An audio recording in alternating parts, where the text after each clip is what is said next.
Now instead of just displaying the value like this, we are going to use a CRUD to display the title and also the details. And also we will add a button to back to the home page. And now we are going to add the grid item. And the grid item will wrap the card and also the card content.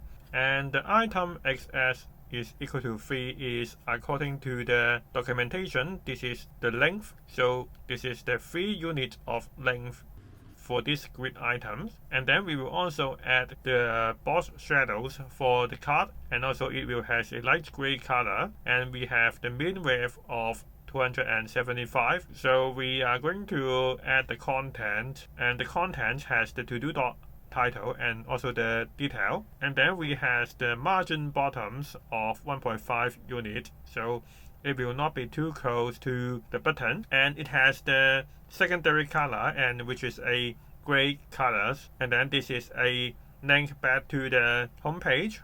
So now we are going to import the components. So we have the grid, and we are going to add the card, and also has the card content, the typography,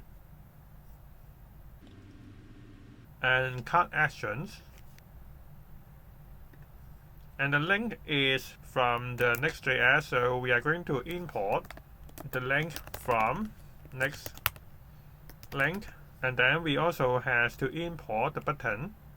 So we save it, and then we back to the page and see whether it's changed. Now we have this card, and we have the title, the detail, and also we can back to home.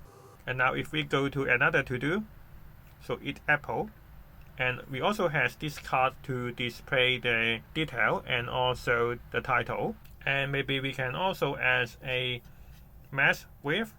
So we add a max width of 500 units. And so now this is much better.